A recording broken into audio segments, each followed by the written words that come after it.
Hi guys and welcome back sa ating YouTube channel. Kumusta po kayong lahat? At sana okay po ang ating mga paghahalaman. Medyo natagalan tayo bago tayo nakagawa ng bagong episode dahil kinailangan natin harapin ang maraming mga happenings sa buhay natin. At especially mga recent events na naging busy ako. And kailangan muna natin maghanap buhay para meron tayong kitain at may pambili tayo ng mga halaman. So, kinabi tayo nga for today. Hindi tayo mag-unbox ng mga plants. At ang gagawin natin ay mag-unbox tayo ng mga gamit natin sa ating garden. Kasi naubusan tayo ng pots. Remember, the last time na nagkaroon tayo ng repotting session, naubusan tayo ng mga temporary pots na ginagamit natin. So, may pinagbibilhan po ako sa Lazada ng mga garden supplies ko at actually na-feature ko na rin po sila before yung shop na yon, Arnett's Agrimart. So nandyan po sa screen yung link kung saan kayo makakakuha, makakabili ng mga quality at affordable gardening items na pwede nyo magamit sa inyong mga garden sa paghahalaman. That includes yung mga fertilizers na ginagamit ko po sa ating garden. So bago po natin ipagpatuloy yung ating episode, kung bago ka pa lang sa ating channel, don't forget to subscribe and click the bell notification icon para maging updated ka sa mga susunod nating mga episodes. Naku, nabutan tayo ng ulan, so I hope hindi ito babagsak ng malakas. So anyway, nakasilong naman tayo, so I hope hindi tayo tatamaan ng ulan. So eto kasi yung mga pots na ginagamit ko, guys. Yan. So ito, ang problema kasi sa mga pots na to, kapag bibili ka, meron kasi sobrang nipis, yung halos hindi mo na siya maitayo ng ganyan. Mayroon ako dito yung mga maninipis, yung parang ganito siya. Yan, nalulukot siya ng ganyan. Ito yung mga ginagamit nila kapag tawag doon, propagate sila ng mga seedlings or yung mga flowering plants. Ito yung mga ginagamit nila. So, aninipis, di ba? So, naghanap ako nung medyo makapal kasi may napansin ako dun sa isang diniliver na halaman dito. Napansin ko makapal siya. So, hinanap ko. May nakita ako na supplier from Bulacan. Kaya lang, may minimal, tawag doon, yung sa Malolos, Bulacan pa siya. Tapos, may minimum amount na kailangan mong i-order. Hindi ko naman ganun kung kailangan yung karami ng mga pots. So, syempre, hindi pa naman tayo yung nagpo-propagate ng marami, di ba? Ako, inabot nga tayo ng ulan. Sana hindi tayo mabasa dito. So, eto yung nakita ko. Naganap ako sa Lazada. Nagtanong ako, meron ako napapansin na label dito na sabi, kailangan ko daw tignan dito sa ilalim kung anong label daw. Ang bilhin ko daw, it's either BN140 or BN180. So, I'm not sure ano po ang ibig sabihin nun. So, kung may nakakaalam sa inyo kung anong ibig sabihin nun, pakilagay na lang po sa comment section.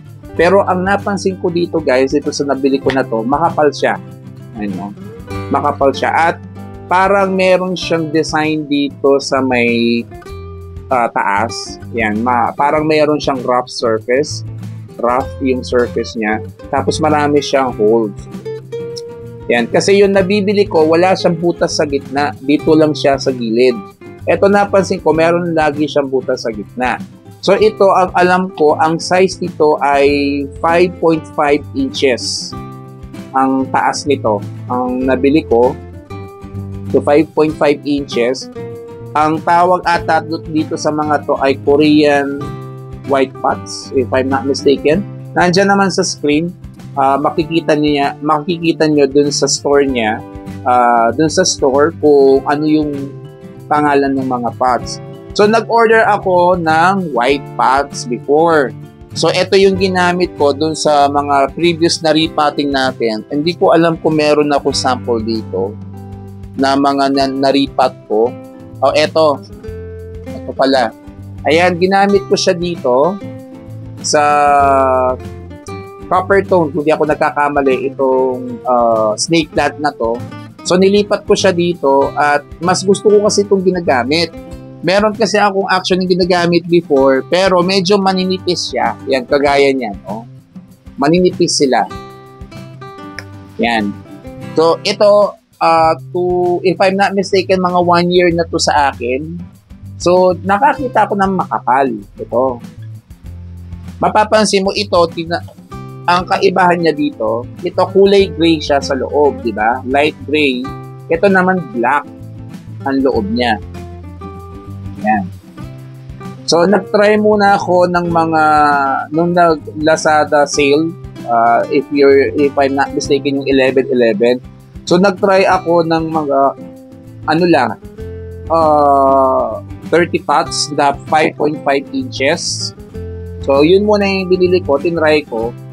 At napansin ko, nakita ko dito is BN140. So, I'm not sure if it's the size or if it's the kapal ng pots. So, pakilagay na lang yun po sa comment. Kung na, alam nyo po kung ano pong ibig sabihin ng label na yun. Pero yun po kasi sinabi sa akin na hanapin ko na meron daw dapat na nakalagay na BN140 or BN180. Yan. So, matigas po siya. Yan, no? Kung napapansin po niyo. So, I'm not sure kung nakikita nyo siya sa screen. Yan. Black siya sa loob. Yan. So, white pots. So, meron siyang mga terracotta color. Yung terracotta pots naman. Terracotta pots meaning plastic din siya. PVC white pots din siya. Pero yung color niya is terracotta. Yan. So, yun yung ating i-unbox now. So, dumating siya kanina. Actually, ano lang to in-order ko lang siya, parang inabot lang siya ng isang araw. In-order ko siya ng gabi, mga 2 days lang pala, 2 days. So, in-order ko siya ng gabi, and then, another 24 hours, then dumating siya. Yan. So, 2 box ito. So, ang ginagawa ko, kasi nga, dahil medyo malalaki to, mahal yung shipping niya. So, ang technique, para hindi kayo mamahalan sa shipping, instead na ipapackage nyo siya ng isahan lang dahil tataas siya at bibigat, ang ginawa ko siya ng 2 shipping para 2 box, 2 order siya para mas mababa yung shipping dahil marami akong makukuha na free shipping na vouchers. So, yun. So, yun ang ginawa natin para makamura tayo. Ayan. So, buksan na natin ito.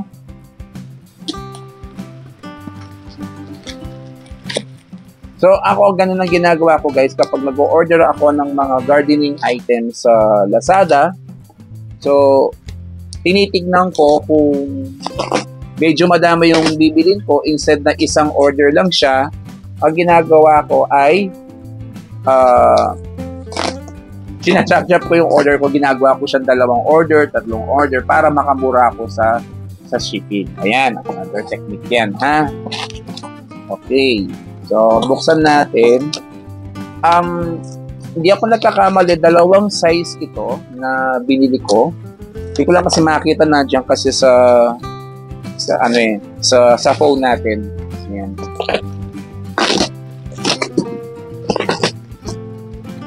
So, at hindi ako sponsored ng Arnex Agri-Nords, unfortunately. Charot. Hindi tayo sponsored so binili lang natin ito. Kasi kakailanganin natin sa garden. Baka kasi since ito mga temporary pots ito, I'm thinking na baka mag-transition ako sa mga terracotta pots talaga, yung mga clay pots. Kasi pag lumaki na at may mga mother plants na, ang napapansin ko nagiging problema is kapag mabigat yung pole, bumabagsak. So, kailangan medyo meron siyang protection. So, it's either ilagay mo siya sa terracotta pots or lagyan mo siya ng holder para hindi siya babagsak or matutumba rather. Ayan. So, maayos yung pagkakapak. And then, let's see if makapal nga itong mga napamili natin. So, eto siya. Okay, so tabi muna natin itong box. If I'm not mistaken, ang size nito ay 7 inches. I'm not sure if I have the tape measure here. So 7 inches ito yung taas. At ito naman ay yung ka-size nito. Ito 5.5, maliit lang siya ng konti. Yan. So ito ay DN140 rin siya. Yan. So tingnan natin kung magkapareho ng size. Kasi ito ang size niya na nakalagay is 5.5. Ito naman ay 5 inches. Yan. So paano natin malalaman kung konting difference lang, no? Yan. So medyo mataas nga ito. Yan. Medyo mataas lang to ng konti. Yan. So, makapal din siya. Yan. Ayan, makapal yung quality niya. Yan. Hindi siya na UUP basta. Tapos, BN140 rin siya ang nakalagay. Ayan. BN140. Not sure kung nakikita sa screen. Ayan, BN140. So, ito naman yung okay. I think di lang ako sure Ito BN180 siya. Yan. So parang lumilitaw ang symbol na ito ay it determines the size. Ayun. The size of the pot. So ito BN180. So siguro mga 18 centimeters I think. I may be wrong. So baka yun yung ibig sabihin niyan. Pero ito makapal siya. In fairness. Yan. Makapal siya dito. So unlike ito kasi ang problema ko yan no na napupunit na siya later on. Ayan no. Ayan, 'di ba? Nakikita yung napupunit. Later on napupunit siya. So kung i-compare mo siya doon, mas makapal to. Yan. So I think I would recommend using this as parang mga temporary pots for the meantime. Habang pinapalaki mo yung iyong mga philodendrons o yung iyong mga anthuriums para hindi ka masyado magasto sa pots, sa mga terracotta pots. So ito muna. And they are reusable. Yun ang maganda dito. Reusable sila provided kung i-reuse nyo itong mga pots na to, especially kung ito ay ginamit sa isang infected na plant. So you need to disinfect it. So kailangan linisin nyo, sabunin nyo using a dishwashing soap at saka ng isang Scotch-Brite, yung panghugas na yung ginagamit na pang scrubbing, yung scrubbing pad na panglinis ng mga plato. And then after that, it's either you disinfect it spraying hydrogen peroxide, patuyuin nyo, or you can use alcohol, yung isopropyl alcohol, para mamatay yung mga bacteria or any pathogens na natira dyan at yun, hindi siya mag-transfer dun sa panibagong plant. So you can reuse them. Itong kagandahan nito. So I think these are typical PVC pots na ginagamit ng mga gardeners kapag nagbebenta sila or nagpo-propagate sila ng mga halaman. I think mas presentable sila. So you can choose 3 colors. I think meron silang violet nito or green. So i-check niyo na lang dun sa kanilang store. Ako kasi mas prefer ko yung white or yung terracotta na color. Yan. So, makapal siya. And, as per here, not sure if it is true, but they say it's made in Korea. Yan. Made in Korea. BN180. Ito naman ay BN140. Yan. So, makakapal siya. Yan. So, ilan ba itong in-order ko? 2, 4, 6, 8, 10, 2, 4, 6, 8, 10. So, 20 pieces ito. Tapos ito, 2, 4, 6, 8, 10. So, 10 pieces. So, all in all, these are 30 pieces na in-order ko. And then, eto naman yung pangalawang box. Kasi kapag yan pinagsama mo, ang shipping fee niyan ay aabot ng 300 plus ang shipping fee niya. Pero kapag pinaghiwalay mo, ang shipping cost lang niya is 60 pesos each. Ay, 60 pesos ba? Or, I think it's, if I'm not mistaken, mga 60 pesos siguro. May butal eh. Yan. So, i-check natin ito.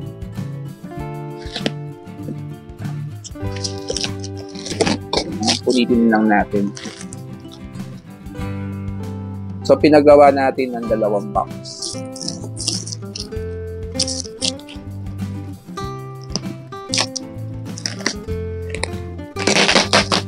So far, ito na siguro yung, I think, pangalawang vlog na ginawa ko for that shop, yung Arnett Agrimarts. At so far, kasi mura yung mga products niya compared sa other stores. Especially kapag mga sale. Like yung binili ko na yung Maxi Coat. Yung binili ko na Maxi Coat before na ginagamit ko sa mga variegated plants. Mura ko siya nabili compared sa ibang store. Yan. And I think hindi lang 1-2 beses akong bumili. I think maraming beses na rin akong bumili sa kanila. Pero hindi ko lang binablog. Kasi hindi pa ako nagbablog doon. Yan. Okay. So, ito yung same din. Gusto ko kasing mag-transition sa mga terracotta colors na pots. Yan. I-check natin kung may free. Kasi minsan nagbibigay siya ng free. Yan. 2, 4, 6, 8, 10. So, exact number. So, walang kulang. 2, 4, 6, 8, 10, 12, 14, 16, 18, 20. So, kompleto. Walang labis, walang kulang sa mga pinadeliver niya. So, mapapasin niyo talaga siya makapal. Yan. Yan. So, ganyan po yung ginagawa ko. Minsan, kapag nag-order ako sa Lazada, pinaghihiwalay ko or sinachop-chop ko yung quantity, especially kapag mga ganito na medyo bulky yung item, para makatipid kayo sa shipping cost. Yan. So, meron tayo ngayon na maraming piraso to. So, meron na tayo ngayon na how many? 2, 4, 5, 6, 7. So, meron tayo ngayon na nakareserba na 40 pieces na 5 inches na terracotta pots. And then, meron din tayong 40 pieces na gagamitin natin sa mga medyo malaking mga anthuriums. I think ito gagamitin ko sa mga anthuriums ko doon sa mga napamili natin. Meron kasi ako mga nabili before na mga yung mga ant pole. So meron akong nabiling ant pole na black orange, meron akong nabiling black pink, meron akong nabili na black Marie. Meron tayong mga anthuriums. Marami kasi tayong mga anthuriums. And I'm thinking din kasi na baka mag-dispose tayo ng mga ilang mga philodendrons na medyo marami na tayo. Kasi like yung Paraiso Verde, ang dami kong Paraiso Verde.